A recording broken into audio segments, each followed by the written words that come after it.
Okay, I just want to start by mentioning that I will be reading off a script in case you're wondering where my eyes are looking. I just wanted to take the time to really think through this reflection, and I knew that writing it out would help me organize my thoughts better. Okay, so I would be lying if I said that I wasn't stressed when attending this class at the beginning of the year. The first class made me realize that that we would be diving into critical issues, and being a white body myself made me feel like I need to be careful with what I say. I loved the open discussion format to start because it definitely highlighted how everyone's participation was equally valuable, and it also alluded to Indigenous cultures and perspectives, which is no secret something that I like to abide by. But at the same time, it also showed me that when I spoke, all eyes would be on me. And already coming into it with some anxieties, this pressure made me reconsider many comments that I wanted to say in the first semester. So I really had to reevaluate that myself coming into second semester. And I do think that I improved from that.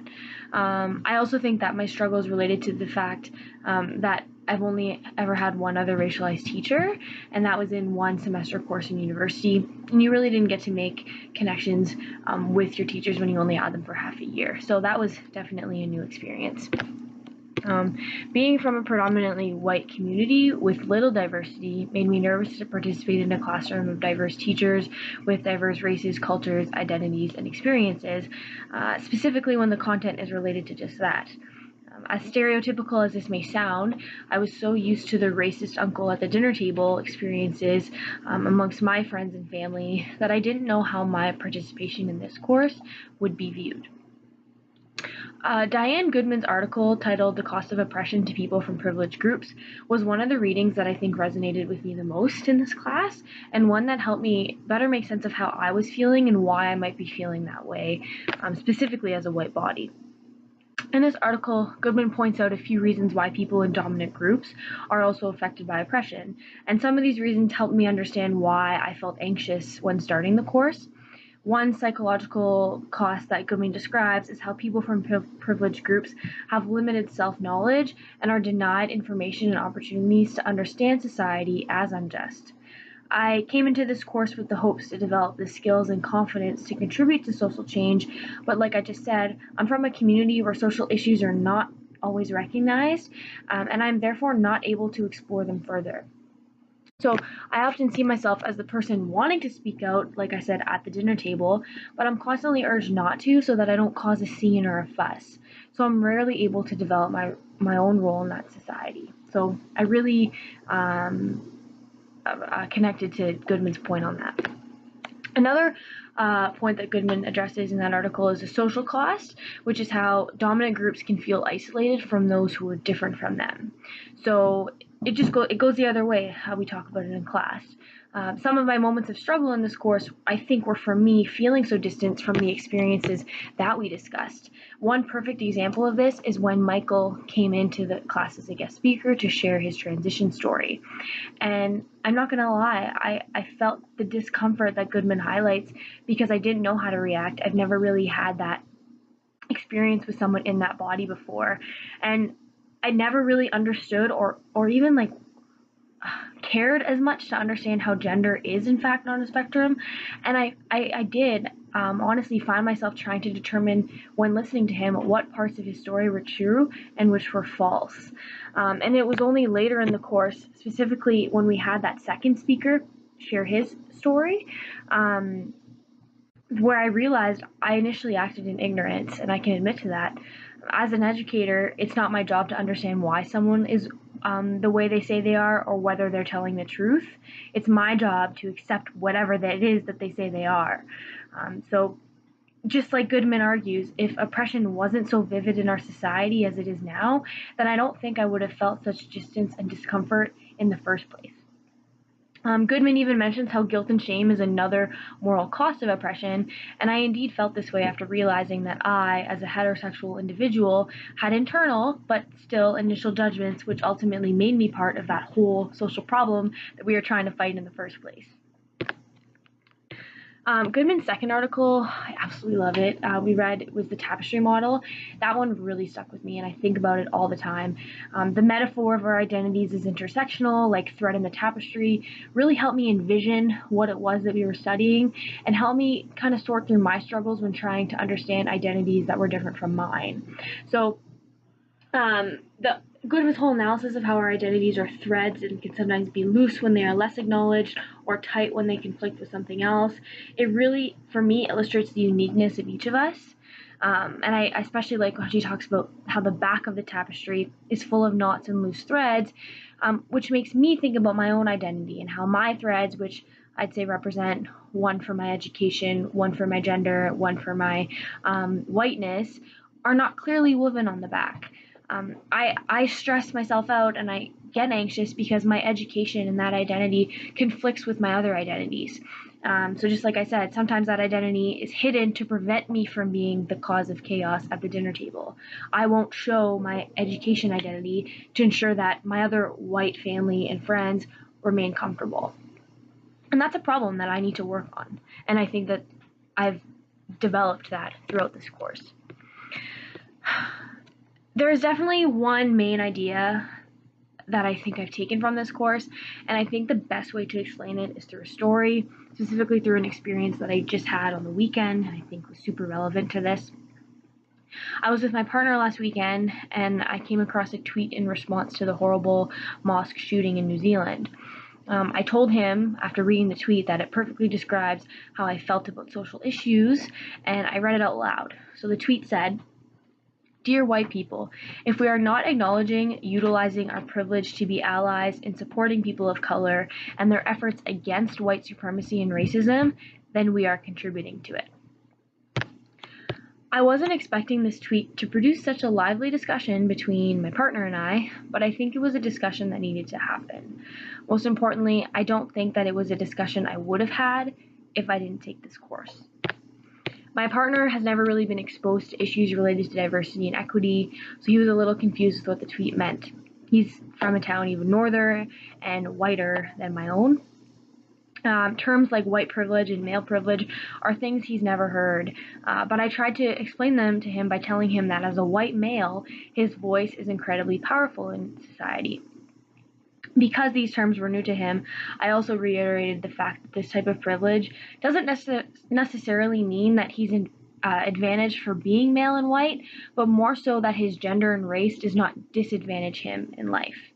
And that's a key point that I think is important for people to remember. We're not saying, oh, you have so many advantages compared to us or compared to others. We're saying recognize that these identities don't disadvantage you in comparison to how they might disadvantage other people. He then shared that as a quiet and shy person, he doesn't really get why he would be contributing to racism if he is just choosing to stay quiet and uninvolved because he doesn't want to take part in that conversation. I admit that I did go on a tangent here, and I talked about how if everyone felt that way, then nothing would change, and that if our own identities were socially targeted, then we would want others in positions of power to help us. In this 5-minute conversation over a tweet, I felt like I was honestly trying to summarize everything that I learned throughout this course.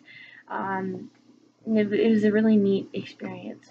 I could feel some tension because I knew after my tangent, he felt bad for being ignorant to these social issues. It's not a matter that he was trying to resist what I was saying. It's just he didn't know, and it was his first time hearing it. So just like us and just like me at the beginning of the course feeling uncomfortable, he was feeling that way and trying to juggle with that.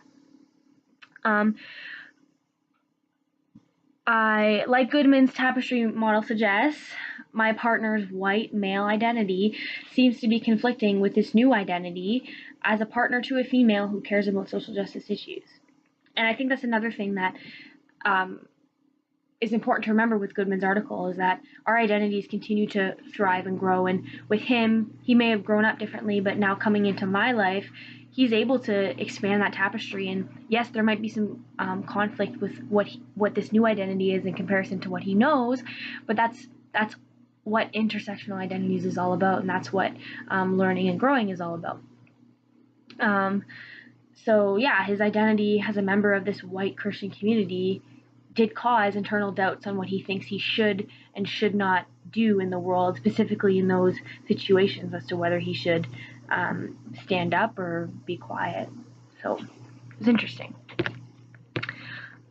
This course ultimately taught me that as an educator, it is my job to be a social advocate, and I ended that conversation by saying just that. Choosing to be silent in times of equity is choosing to ignore the duties of our profession. The readings, conversations, and course assignments honestly just made me recognize that the duties of an educator goes beyond writing and implementing lesson plans. Students can't learn unless they feel comfortable to do so. Students will not respect you if you do not respect who they are. Education will never be fair for every individual if we don't work together and collaborate to make it that way.